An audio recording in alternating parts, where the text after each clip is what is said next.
please lock down your networks. If you do have a machine like this and you're noticing a lot of traffic, limit its upload speed. It's that simple. Reasonable, right? Because that's less than a gig per machine at 100 machines. But 70 gigs, I mean, think of like your average print file, 20, 30 megabytes. You would have to be printing. I say that because I just had a brainwave. Do we know the resolution of the camera inside the printer? I don't think it points to anything outside, so I don't think it's that big of a deal, but I would believe it's probably 1080p. 720 or 1080. It's more than adequate for... So if that's like a 5 megabit per second camera, I'm going to quickly do the math. Oh, that it might be dead streaming. I think they might either be dead streaming or streaming it to some form of service. Well, 1080p is okay. What? 1.4 megs a second? 720p 30 FPS, that's what it is. You have everything in a 3D printer that you need for presence detection. You have, some printers have humidity sensors. Most don't, but some do. You have temperature, and you have multiple temperature sensors, right? The temperature is the easiest way for me to determine if you're home, because very few people make their homes colder when they're not there. Most people make their homes colder when they're at the home, and then they let the home warm up a little bit during the day, because why pay to keep it cool? But if the camera can see outside of the chamber at all, you have an issue where, yes, if a bad actor, and again, this is a big if, but it is not outside of the world of possibilities, right? A casino was hacked by a wireless thermometer, a internet connected thermometer and heater in a fish tank. Okay. If a casino was hacked by that, your 3D printer is not safe whatsoever. I don't care. Now, mind you, very few of us exist as like a hard target for this kind of thing, but you certainly exist as a soft target, someone who just happens to be collateral damage in trying to get to a larger target. So please lock down your networks. If you do have a machine like this and you're noticing a lot of traffic, limit its upload speed. It's that simple.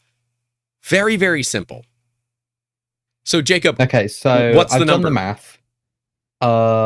So assuming 4 megabits per second. Okay. Which is obviously 4 million bits a second, just for reference. We stream that into bytes. 8,000. Yeah, so converting that into bytes, it's about 500,000 bytes per second. Times that by 60 to make it into minutes, times that by 60 again to make it into hours, times that by 24. You get about 40 gigabytes per day. Okay, now, so that's not it. That is if it was at full resolution bitrate, which it probably isn't, because you don't need full resolution bitrate when you're talking about these devices. And something tells me these printers can't actually do 30 frames per second. Probably not. They only have 128 megabytes of RAM. Yeah. So if they're doing what I would assume, which is 5 frames per second, we divide that by 20, because that is the ratio going from 30 to 5 it's 6. So we divide by 6. But yeah, so roughly if it was doing between 5 frames per second and 2 frames per second, you would be looking at between 40 gigabytes to 140 gigabytes per month if it was dead streaming, which is in the ballpark for the data rate. Yeah, I mean, that's somebody in the chat did say, I'm sorry, I've lost your name, that it was only doing online checks, like it's checking, is it online? But that should not be sending that much data. No, there's no reason that any internet connected device should be sending that level of data unless it is a wirelessly streaming camera all the time. I physically can't think, like, dude, I mean, your average print files. For example, my printers are very powerful, and the reason why, they've got an Amtel chip in them to run the internal state. We update the internal state of the machine every 100 milliseconds. 10 times a second. And it's 10 times a second just for internal checking. This isn't even what the printer is doing itself. This is just for users to see the internal state. Right. That doesn't get to 50 gigabytes per month of data throughput. And we are doing the entire diagnostic log every 100 milliseconds. I mean, think of like your average print file, 20, 30 megabytes. You would have to be printing So for easy math, I'm going to say 25 megabytes for a print file, 1,000 megabytes per gigabyte. Okay, I know it's 1024, but work with me on the 1,000.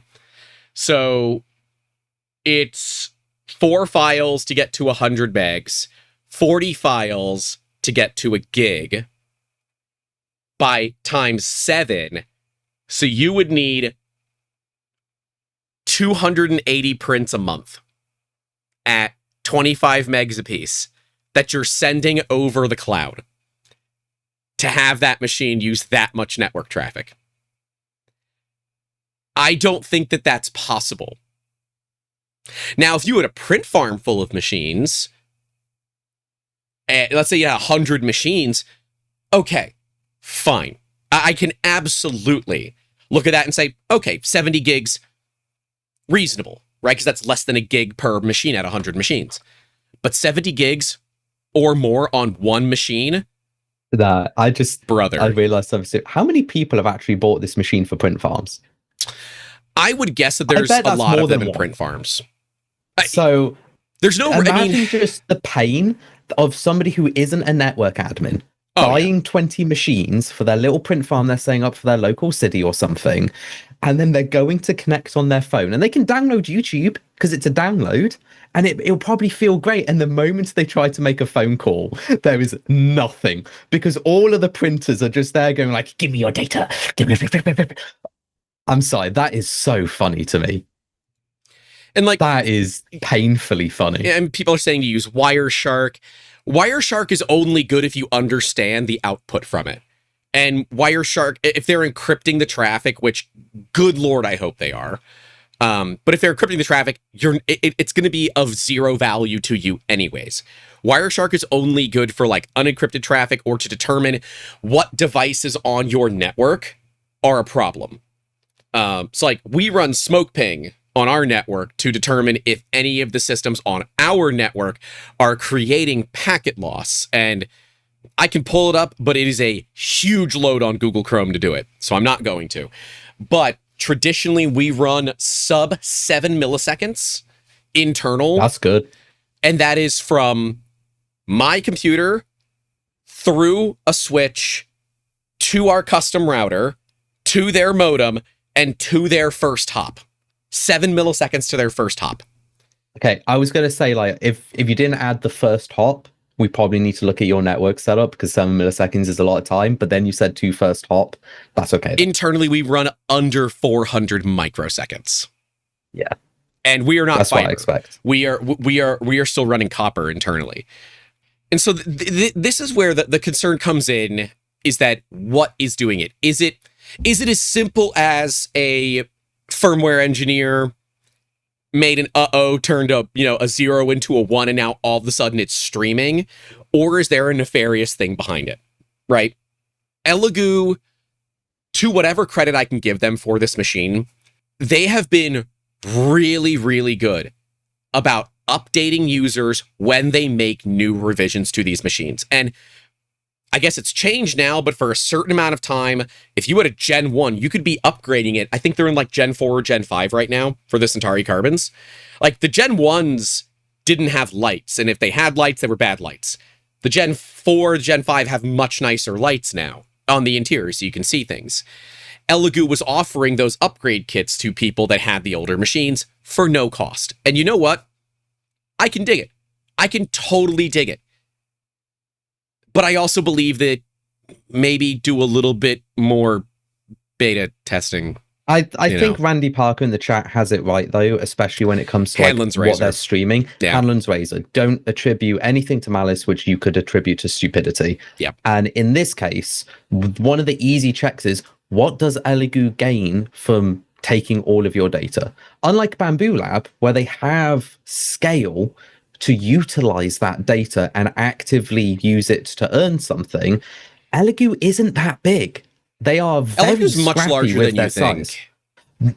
Not big enough in a scale term to justify data collection at that level. I believe, because to do that, you need like you're talking micro percentages for optimizations, but also when you're taking that level of data, it's because you want to grow a specific like area. Like Bamboo Lab can take your data and they can actually actively design a machine based on the sheer quantity of data.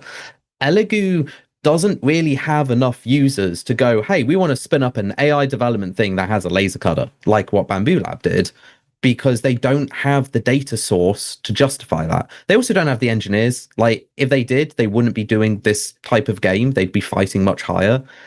And from that alone, I can pretty much say there's nothing malicious, touch all the wood in my building, hopefully, with this data. To be fair to everybody, I believe that it is best to assume that there is a potential bad reason for this, and then to prove that it's not. The same way that we operate on zero trust, right? We do not trust devices here at the facility.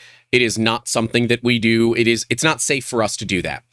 And when a company says, oh, we can't give this to you because it's encrypted, it's only encrypted until we crack it. It's only encrypted until someone cracks it. It's only encrypted until you piss somebody off enough to unencrypt it. And then we find out. And if you've been hiding behind encryption as oh, it's safe because it's encrypted, I'm going to yell at you. The same way that we've yelled at Bamboo, and I've gone after them many times for their excessive data collection and network usage.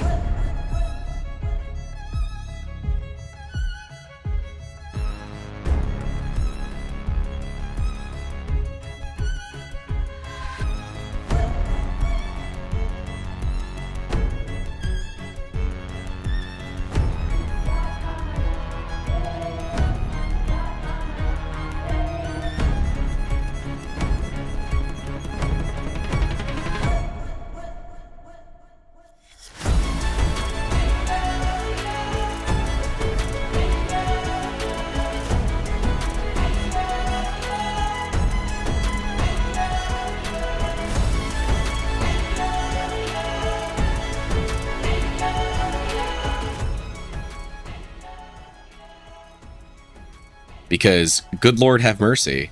At this rate, bouncing a radar dish off the stratosphere to get to a better terminal might be more reliable. Yeah, you're telling me. Hey, I know somebody who could set that up for you. No. Whatever you're claiming to do, no.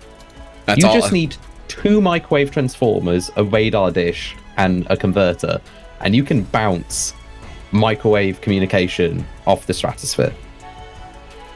But I don't want I can't remember which one. But it'll be funny. You can have a semi-illegal, depending on where you live, I don't know what your laws are, communication that will heat up birds if they fly in the flight line.